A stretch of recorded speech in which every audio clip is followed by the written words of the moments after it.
காலை மலர் நிகழ்ச்சியில் தெரிந்ததும் தெரியாதுங்கிற நம்முடைய பகுதியில் நாள்தோறும் பல புதிய தகவல்களை தெரிஞ்சிட்ருக்கோம். அந்த வகையில் நாம் பார்க்க போகிறது மைக்ரோ பிளாஸ்டிக். புரட்சி தலைவர் பொன்மன செம்மல் டாக்டர் எம்ஜிஆர் ஒரு பாட்டு பாடுவார், கடவுள் ஏன் கல்லானார் மனம் கல்லாய் போன மனிதர்களாலே அப்படின்னு ஒரு பாட்டு.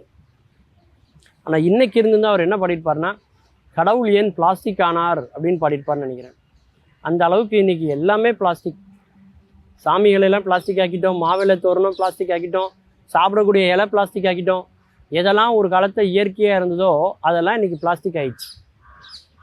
வாயில் வைக்கக்கூடிய பற்பசை சொல்லக்கூடிய அந்த பேஸ்ட், காலையில் எழுந்தோடனே நம்ம பல்ல வைக்கக்கூடிய பல்பொடியிலேருந்து எல்லா பொருட்களும் இன்றைக்கி வந்து பிளாஸ்டிக் ஆகிடுச்சு. நம்மளை சுற்றி பிளாஸ்டிக் வந்து ஒரு மிகப்பெரிய யமன். இந்த பிளாஸ்டிக்கை ஒழிக்கணும் அழிக்கணும் அப்படின்னா இன்றைக்கி நம்ம பேசிகிட்டு இருக்கோம் இல்லையா. கண்ணுக்கு தெரியக்கூடிய இந்த பிளாஸ்டிக்கால் நாம் அடையக்கூடிய பாதிப்பை விட கண்ணுக்கு தெரியாத பிளாஸ்டிக்கால் நாம் அனுபவிக்கக்கூடிய பிரச்சனைகள் அதிகமாயிட்டே இருக்குங்கிறது தான் நம்ம தெரிந்து கொள்ள வேண்டிய ஒரு செய்தி. பாத்திரம் விளக்குறதுக்காக நம்ம பயன்படுத்துறதுக்காக பிளாஸ்டிக்கில் ஒரு நார் மாதிரி பயன்படுத்துவோம், பார்த்துருக்கீங்களா? அந்த காலத்தில் தேங்காய் நாரில் தான் வந்து பாத்திரம் விளக்குவாங்க இல்லையா. ஆனால் இன்றைக்கி வந்து பார்த்திங்கன்னா பிளாஸ்டிக்லேயே ஒரு நார் மாதிரி ஒரு இதை வச்சுருக்கோம். அது சிதைஞ்சா அதை வந்து உடைச்சா எப்படி சின்ன சின்ன துகளாக மாறுமோ அந்த மாதிரி உடைந்த ஒரு கடைசி துகளுக்கு பேர் தான் மைக்ரோ பிளாஸ்டிக். அதாவது 5 மில்லிமீட்டர் அளவு தான் அது இருக்கும். ஒரு அரிசியினுடைய கணத்தில் இருக்கும்னு வச்சுக்கோங்களேன். சின்ன அளவில் அரிசியிலே ஒரு பாதி கணத்தில் தான் இருக்கும் அந்த இது. அந்த மைக்ரோ பிளாஸ்டிக் ஏற்படுத்தக்கூடிய ஒரு அபாயம் வந்து இன்றைக்கி உலகம் முழுக்க வந்து பரவி இருக்குன்னு சொல்லலாம். ஏன் இந்த பூமிங்கிற கிரகத்தையே வாழ்வதற்கு தகுதியற்ற கிரகமாக மாற்ற போகிறதே எது அப்படின்னா, இந்த கண்ணுக்கே தெரியாத ரொம்ப நுண்மையான இந்த மைக்ரோ பிளாஸ்டிக் தான் அப்படிங்கிற அச்சத்தை இன்னைக்கு உலகம் முழுக்க எழுப்பிட்டு இருக்கு. குளிக்கக்கூடிய குளியல் அறையாக இருக்கட்டும், அல்லது கழிவறைகளை சுத்தம் செய்வதாக இருக்கட்டும், துணி துவைக்கக்கூடியதாக இருக்கட்டும், எல்லா பொருட்களையும் இன்னைக்கு நீக்கமர நிறைந்திருப்பது எது அப்படின்னா பிளாஸ்டிக்.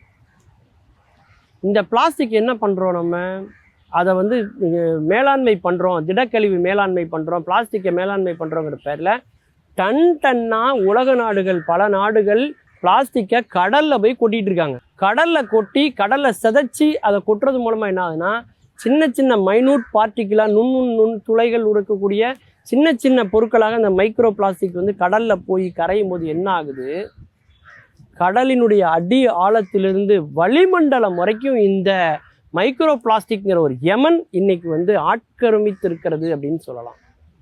கடலில் அந்த மைக்ரோ பிளாஸ்டிக் போகிறதுனால என்ன ஆகுது, அந்த மைக்ரோ பிளாஸ்டிக்கை உணவுன்னு நினச்சி இந்த மீன்கள் சாப்பிடுது. அந்த மீனை நாம் சாப்பிட்றோம்.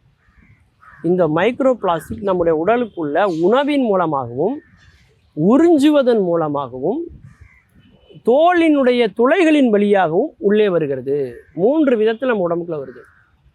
ஒரு பெரிய அதிர்ச்சிகரமான செய்தி என்ன தெரியுமா, நாள்தோறும் நாம் தினமும் 5 கிராம் அளவுக்கு பிளாஸ்டிக்கை நம்ம உணவாக எடுத்துக்கொண்டு இருக்கிறோம். இன்னைக்கு ஏன் இளம் வயதிலேயே மரணங்கள் வருது, எந்த காரணமும் இல்லாத நோய்கள் சில பேருக்கு ஏன் வருது அப்படின்னா, அதுக்கெல்லாம் ஒரே தீர்வு என்ன கண்டுபிடிச்சிருக்காங்கன்னா இந்த மைக்ரோ பிளாஸ்டிக் தான், பிளாஸ்டிக்கினுடைய பயன்பாடு தான் இல்லையா. அதாவது உணவை உட்கொள்வதன் மூலமாக இன்றைக்கி நிறைய உணவுகளை சாப்பிட்றோம். எல்லா உணவுலையும் இன்றைக்கி வந்து என்ன இருக்குன்னா மைக்ரோ பிளாஸ்டிக் இருக்குது. பிறந்த குழந்தையின் உடலிலிருந்து எடுக்கப்படக்கூடிய அந்த மலம் என்று சொல்லக்கூடிய அந்த கழிவில் கூட மைக்ரோ பிளாஸ்டிக் இருக்குது. தாயினுடைய பனிக்குடத்தில் கூட இன்றைக்கு அந்த மைக்ரோ பிளாஸ்டிக் இருக்குது. தாய்க்கும் குழந்தைக்கும் இருக்கக்கூடிய அந்த பிளாசண்டான்னு சொல்லக்கூடிய அந்த திசு இருக்கு இல்லையா, இணைப்பு திசு, அந்த தொப்புள் கொடின்னு சொல்கிறோம் இல்லையா, அதிலே இன்றைக்கு மைக்ரோ பிளாஸ்டிக் இருக்கிறது. ஒருவருடைய இதயத்தை அறுவை சிகிச்சை செய்து பார்க்கிற போது, அந்த அறுவை சிகிச்சைக்காக துறக்கிற போது அந்த இதயத்திலே கூட அந்த மைக்ரோ பிளாஸ்டிக் இருப்பதை மருத்துவ உலகம் இன்றைக்கு உறுதி செய்திருக்கிறது. அந்த அளவுக்கு நாம் உட்கொள்ளக்கூடிய எல்லா பொருட்களின் மூலமாக அளவுக்கு அதிகமான மைக்ரோ பிளாஸ்டிக் நம்ம உடம்புக்குள்ள போயிட்டே இருக்குது. அடுத்து உறிஞ்சுதல் என்றால் சுவாசித்தல். இன்னைக்கு பல பிளாஸ்டிக்கை வந்து நம்ம டிஸ்போஸ் பண்ணுறோங்கிற பேரில் எரிக்கும் போது அந்த பிளாஸ்டிக்கெல்லாம் எரிஞ்சு போயிடுச்சுன்னு நினைக்கிறோம். இல்லை, அது மைக்ரோ பார்ட்டிக்கலாக மாறி மைக்ரோ பிளாஸ்டிக்காக வான்மண்டலத்தில் அது கலக்குது. கடலில் கொட்டுறோம், அது மைக்ரோ பிளாஸ்டிக்காக மாறிடுது. அது செதஞ்சு என்ன ஆகுது, மைக்ரோ பிளாஸ்டிக்காக மாறிடுது. பிளாஸ்டிக்கே மைக்ரோ பிளாஸ்டிக்காக மாறிடுது. அவ்வளோதான் விஷயம். பிளாஸ்டிக்கை நம்ம அழிக்கவே இல்லை. அதே மாதிரி வளிமண்டலத்தில் கலந்த அந்த காற்றை நம்ம சுவாசிக்கிறது மூலமாக நம்மளோட நுரையீரலுக்குள்ள நம்முடைய எல்லா சகல உறுப்புகளுக்கும் வந்து அந்த மைக்ரோ பிளாஸ்டிக் போய் சேருது. அடுத்து தோலினுடைய துளையின் வழியாக மைக்ரோ பிளாஸ்டிக் போகுது. எப்படி? நாம் தினமும் பயன்படுத்தக்கூடிய க்ரீம், ஃபேஸ் க்ரீம், நம்ம நிறைய நைட் க்ரீம் நம்ம இன்றைக்கி பயன்படுத்துகிறோம், பர்பஸையை பயன்படுத்துகிறோம், உடலுக்கு நிறைய லோஷன்ஸை பயன்படுத்துகிறோம். இது எல்லாமே கெமிக்கல், இது எல்லாமே பிளாஸ்டிக். இந்த பிளாஸ்டிக் உடலினுடைய துளைகள் வழியாக நம்ம உடம்புக்குள்ளே போய் பல பாகங்கள் அது செயலிழக்க வைத்து பல நோய்களுக்கு அது காரணமாக உருவாகி கொண்டே வருகிறது.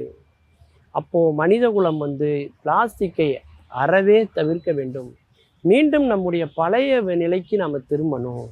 அன்றைக்கி எப்படி கண்ணாடி பாட்டிலில் நம்ம தண்ணி கொண்டு போயிட்டு இருந்தோமோ அப்படி போகணும். பிளாஸ்டிக்கில் தண்ணி கொண்டு போகக்கூடாது.